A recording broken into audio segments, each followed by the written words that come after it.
Selamat sore Bapak, selamat sore teman-teman semuanya. Perkenalkan, nama lengkap saya Edina Anastasia Bau. Saya akan menjelaskan tugas UAS dari mata kuliah kajian seminar masalah-masalah sosial.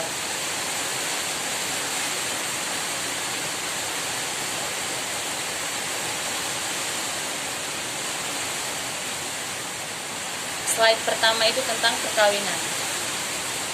Perkawinan merupakan salah satu peristiwa penting dalam kehidupan manusia.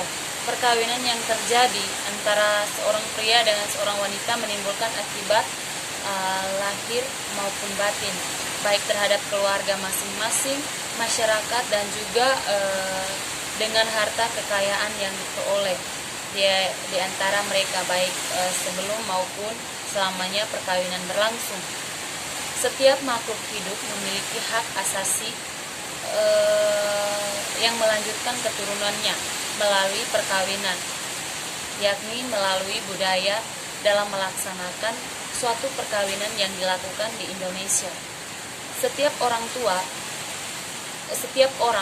atau pria dengan wanita, jika sudah melakukan perkawinan, maka terhadapnya ada ikatan, kewajiban, dan hak di antara mereka berdua dan anak-anak yang lahir dari perkawinan tersebut. Aristoteles mengemukakan bahwa manusia adalah zoon politikon, yaitu selalu mencari manusia yang lain untuk hidup bersama.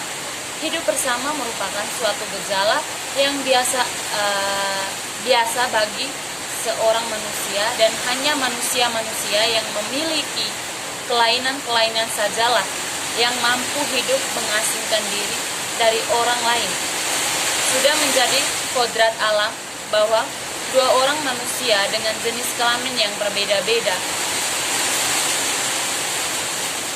seorang perempuan dan seorang laki-laki, ada daya saling menarik satu sama lain untuk hidup bersama. Untuk mengetahui definisi perkawinan,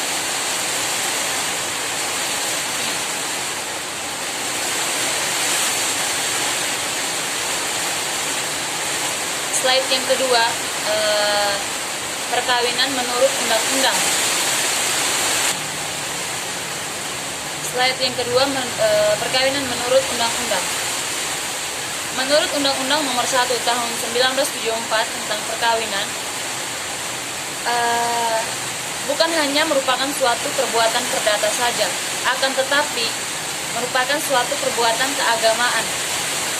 Karena sah atau tidaknya suatu perkawinan, tolak ukur sepenuhnya ada pada hukum masing-masing agama dan kepercayaan yang dianutnya.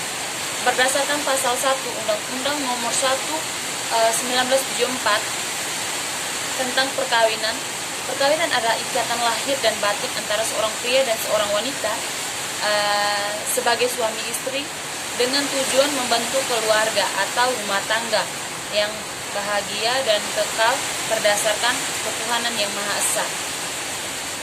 Nah, perkawinan merupakan ikatan dari orang yang berbeda jenis kelamin. Di sini perkawinan mempunyai upaya untuk menyatukan diri antara laki-laki dan perempuan dalam sebuah ikatan dengan membawa sistem keyakinan masing-masing berdasarkan latar belakang, budaya, dan pengalamannya. Sedangkan dalam agama Katolik,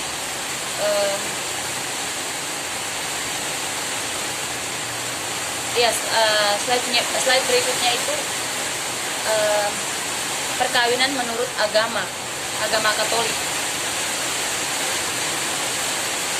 Dalam agama Katolik, perkawinan atau pernikahan itu ialah ikatan lahir batin antara seorang laki-laki dan perempuan sebagai suami istri yang didasari akan pengiringan kepada Kristus. Pernikahan yang berpusat pada Yesus Kristus adalah Tuhan atas pernikahan itu. Dari segi moral Kristiani, perkawinan merupakan sakramen yang mempunyai satu sifat dasar yang tidak dapat diganggu gugat, yaitu kesetiaan merupakan yaitu setia. Kesetiaan merupakan sikap dasar yang harus dihayati oleh pasangan yang telah menerima sakramen perkawinan itu. Kesetiaan itu mewujudkan dirinya dalam sifat perkawinan, yaitu monogami dan tidak dapat diceraikan. Perkawinan dapat dilihat sebagai sakramen, yaitu tanda dari cinta Allah kepada umatnya dan cinta Kristus kepada gerejanya. Nah, karena perkawinan itu merupakan tanda sakramen dari cinta Allah dan cinta Kristus, maka ia bersifat tetap, tidak dapat diceraikan, utuh, personal, monogam. Generasi muda penerus di sini bukan hanya keturunannya saja, namun juga kepada semua generasi muda yang ada.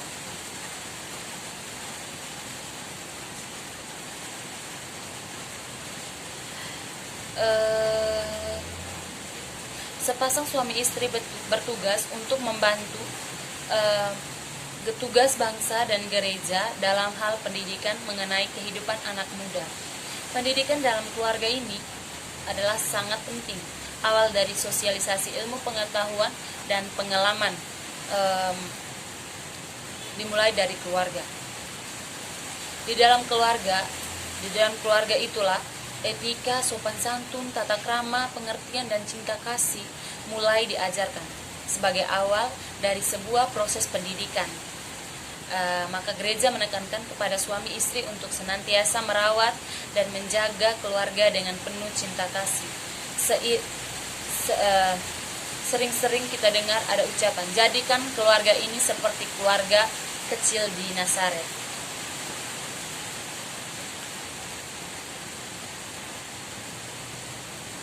Nah, di dalam perkawinan Katolik, keadaan mempelai perempuan sudah hamil sebelum menikah bukan menjadi penghalang pernikahan, bukan pula alasan untuk meninggalkan tahapan-tahapan dalam proses perkawinan. Dalam pernikahan adat gereja Katolik, seseorang tidak dapat dengan mudah melakukan pernikahan sebelum kedua mempelai saling menerimakan sakramen perkawinan. Calon mempelai harus melalui tahap-tahap yang harus dilalui. Di era modern seperti ini, keluarga berperan besar dalam memberikan pendidikan generasi muda penerus bangsa. Dikatakan mempunyai peran besar karena tantangan di era modern lebih kompleks dan cukup berat. Era modern membawa perubahan besar pada kehidupan.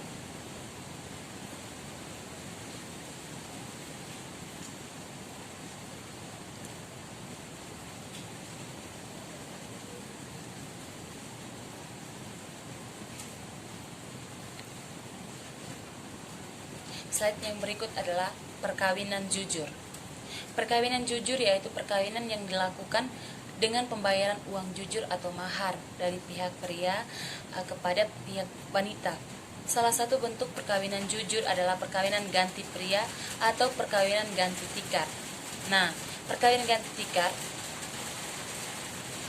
dalam bahasa asing sering disebut dengan levirate, dan di beberapa suku disebut dengan rere pada suku Toba, ganci habu pada suku Karo, turun atau naik ranjang pada suku Lio. Merupakan suatu perkawinan yang disebabkan suami meninggal maka istri menikah lagi. Ada perkawinan ganti tikar. Yang berikutnya perkawinan ganti tikar. Perkawinan ganti tikar terjadi bukan berasal dari keinginan pasangan, tetapi karena alasan anak dan permintaan dari keluarga. Umumnya, alasan seseorang memutuskan untuk menikah apabila adanya perasaan saling menyukai dan karena adanya satu kedekatan emosional yang terjadi pada pasangannya.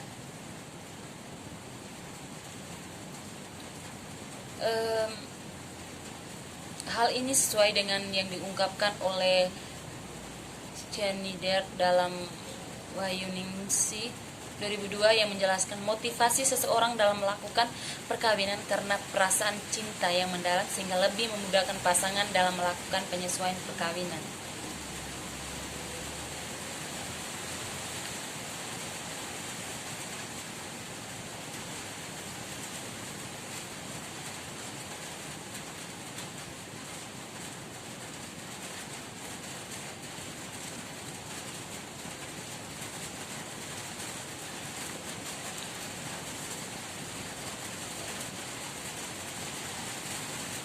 perkawinan ganti tikar adalah suatu perkawinan yang disebabkan suami meninggal, maka istrinya itu menikah lagi dengan kakak atau adik laki-laki dari suami yang telah meninggal.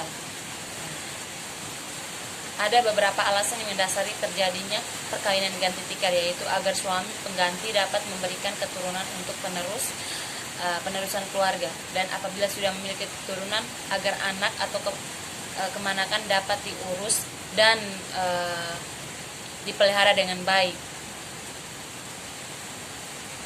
Alasan lainnya itu seseorang melakukan perkawinan ganti tikar adalah untuk menjalin kembali sistem kekerabatan oleh kedua keluarga dari perkawinan terdahulu. Sekian dan terima kasih.